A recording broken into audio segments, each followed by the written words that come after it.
Next 9 news में आपका बहुत बहुत स्वागत है। मैं हूं आपके साथ अब्रारुल हक रहमानी। महाराष्ट्र में जिस तरीके से लगातार शिवसेना पार्टी को लेकर के एक तरीके से समस्या जो है उनके इर्द गिर्द ही घूमती नजर आ रही है जब से उनकी पार्टी में बगावत हुआ है। लेकिन अब जो मैं खबर आपको बताने जा रहा हूँ वो खबर आपको चौंका देगी।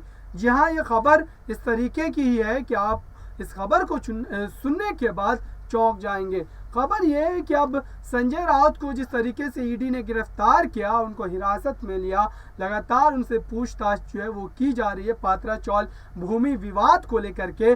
लेकिन अब तक जो तमाम सियासी नेता थे वो महाराष्ट्र के लगातार चुप्पी साधे हुए थे, लेकिन अब खुद उद्धव ठाकरे ने इस मामले को लेकर के लड़ाई लड़ने का मन बना लिया है और उन्होंने अब संजय राउत की रिहाई के लिए एक बड़ा फैसला सुना दिया है। सूत्र बता रहे हैं कि संजय राउत की रिहाई के लिए अब उद्धव ठाकरे कोई भी कदम उठाने को तैयार है और इस बारे में बड़े विस्तार से चर्चाएं जो है वो शिवसेना पार्टी में हो रही है। कार्यकर्ताओं से भी इस पर राय ली जा रही है और तमाम जो नेता है उनसे भी बातचीत की जा रही है और बताया जा रहा है कि आइंदा कुछ दिनों में ही इस मामले को लेकर के, इस गिरफ्तारी को लेकर के शिवसेना पार्टी जो है वो रोडों पर निकल करके इसका विरोध करेगी और केंद्र सरकार की एजेंसियों को एक तरीके से यह आईना दिखाने का काम करेगी कि अगर आप शिवसेना जैसी पार्टी के किसी नेता को गिरफ्तार करते हैं तो फिर शिवसेना पार्टी रोड पर निकल करके इस तरीके के प्रदर्शन कर अपने नेताओं को छुड़ाने के लिए तमाम प्रयास जो है वो करेगी। लेकिन इस आक्रामक रवैये से ऐसा लग रहा है कि बीजेपी कहीं ना कहीं परेशान नजर आ रही है। बीजेपी को यह डर है कि कहीं ऐसा ना हो कि उद्धव ठाकरे के इस भावनात्मक कदम को उठाने के बाद महाराष्ट्र की जनता कहीं उनके साथ न हो ले, क्योंकि कहीं ना कहीं जिस तरीके से एकनाथ शिंदे ने उस पार्टी के साथ बगावत की है तो बहुत सारी जनता ऐसी है जो उनसे भावनात्मक लगाव रखती थी बाला साहब ठाकरे से, उनकी पार्टी से।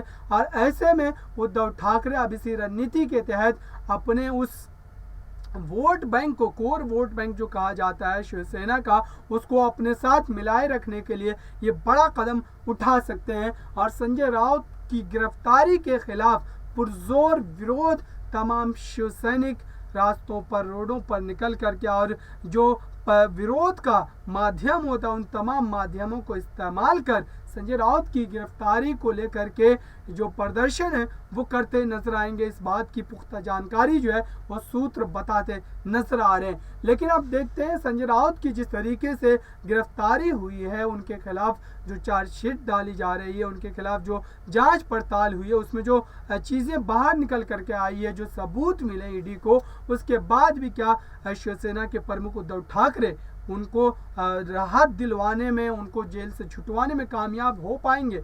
क्योंकि इस मामले को कहीं ना कहीं केंद्र की एजेंसी जो है बड़े स्तर पर डील कर रही है और लगातार संजय राउत से पूछताछ जो है इस मामले में चल भी रही है। और कई बार ईडी ने यह दावा भी किया है कि उनके खिलाफ बड़े सबूत जो है वो हाथ लगे हैं और ऐसे में ईडी को आने वाले समय में बड़ी आसानी पैदा हो सकती है इस केस को सॉल्व करने में। लेकिन अब उद्धव ठाकरे के इस कदम के बाद कहीं ना कहीं फिर से एक बार बीजेपी और शिवसेना आमने सामने हो सकती है। फिलहाल इस रिपोर्ट में इतना ही। देखते रहिए ताज़ा तरीन खबरों के लिए नेक्स्ट 9 न्यूज़ को। धन्यवाद।